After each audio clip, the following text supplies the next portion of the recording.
Selamat jumpa kembali saudara-saudara sekalian di rumah. Saya Pastor John Torin datang dari Paroki Santo Simon Petrus Gembala, Sungguh Minasa. Kita jumpa kembali dalam acara pengajaran iman, ya.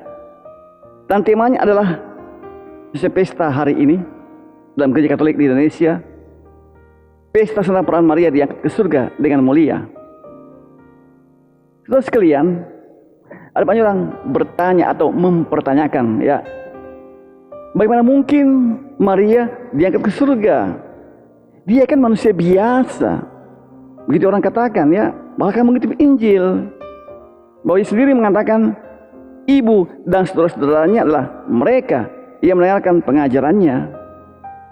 Betul. Injil juga menunjukkan bahwa Maria sungguh mendengarkan firman dan menerima firman itu di dalam dirinya, dalam hatinya, dalam tubuhnya. Injil menggambarkan Maria sebagai sungguh mendengarkan firman dan menerima firman.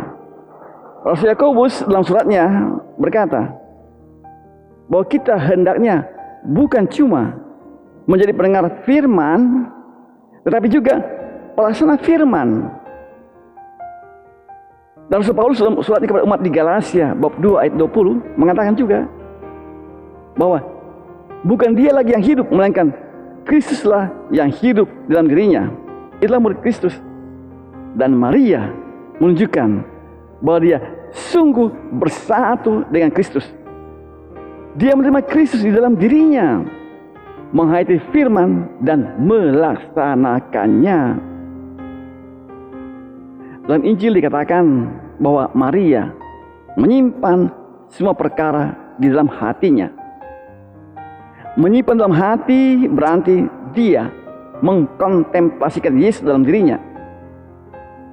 Ini menjadi panggilan setiap orang, setiap murid Kristus, yaitu mendengarkan firman Yesus, mengkontemplasikannya, dan menghidupi Yesus dalam dirinya, dalam diri kita, ya, kita sebagai murid Kristus.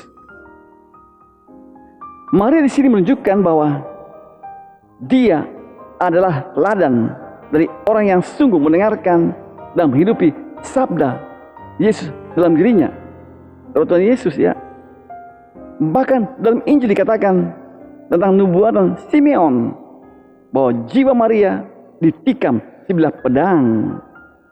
Artinya Maria ikut menderita bersama Kristus, dan paling kentara pada jalan salib, dia berdiri di kaki salib.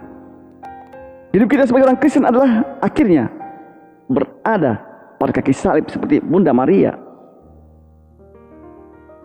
Bila Maria menjadi teladan orang beriman, maka dia adalah Ibu Yesus, bukan secara kedagingan, melainkan juga secara rohani.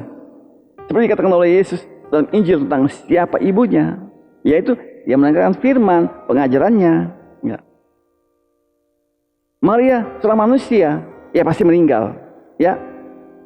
Dalam surat kepada orang Ibrani 11 dikatakan bahwa Henokh diangkat ke surga, dia tidak mengalami kematian, dan dia dipandang sebagai saksi iman.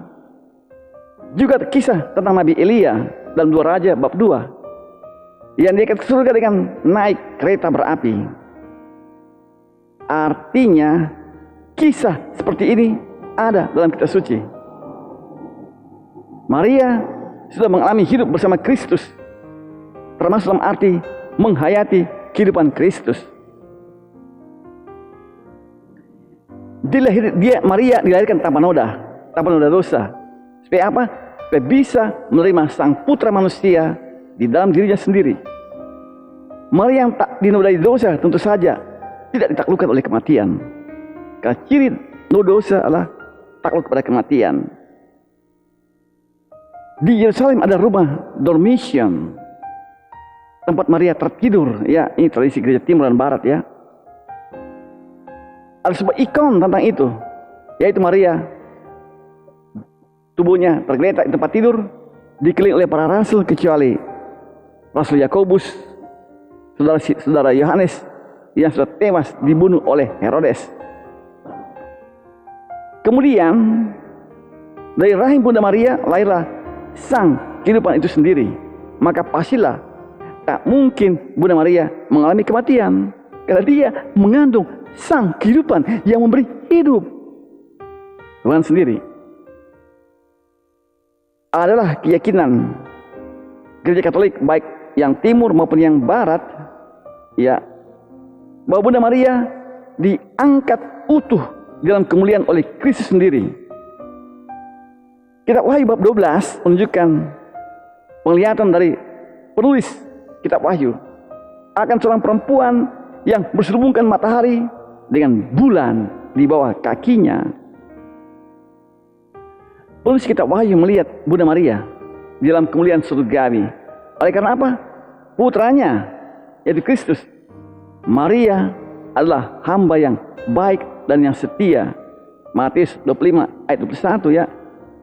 Maria adalah hamba yang setia. Dalam Injil Lukas, Maria menyebut dirinya, "Aku ini hamba Tuhan. Terjadilah padaku menurut kehendak perkataanmu."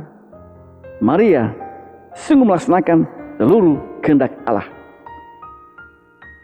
Tahun 1950, gereja mengeluarkan dogma Maria diangkat ke surga dengan mulia. Pernyataan ini berakar dalam kitab suci. Maria diangkat ke surga menyertai gereja dalam perjuangan untuk tetap setia dalam iman agar Yesus putranya.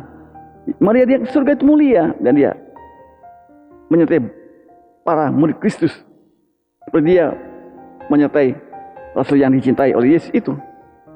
Maria juga menyertai para murid, menyertai gereja. Maria dimuliakan oleh Yesus.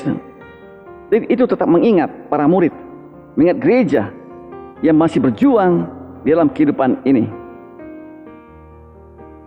Apa artinya pesta ini bagi kita? Hidup kita adalah sungguh menghayati iman di dalam Kristus, senantiasa memikul salib dan berada dalam peperangan melawan kuasa kejahatan yang mencoba merenggut jiwa kita agar kita tinggalkan jalan keselamatan. Bunda Maria yang naik ke surga mendoakan kita dengan sekuat-kuatnya agar kita bisa bertahan di dalam perang melawan kejahatan setiap hari, setiap saat, agar kita sebagai hamba didapati setia berjaga dalam melaksanakan segala pekerjaan yang diperintahkan. Matius 24 ayat 5 dan Matius 25 ayat 21. Dalam situasi yang kelam, terancam, sendirian, dikucilkan, kita selalu mengajak orang untuk berdoa rosario, yaitu berdoa bersama Bunda Maria. Agar apa? Agar rahmat Tuhan menyertai dan Tuhan memberi kita perlindungan dalam perjuangan yang dahsyat ini. Saya, Pastor John Turing, datang dari Paroki Santo Simon Petrus Gembala. Terpuji nama Yesus. Sampai jumpa pada kesempatan berikut. Sekian.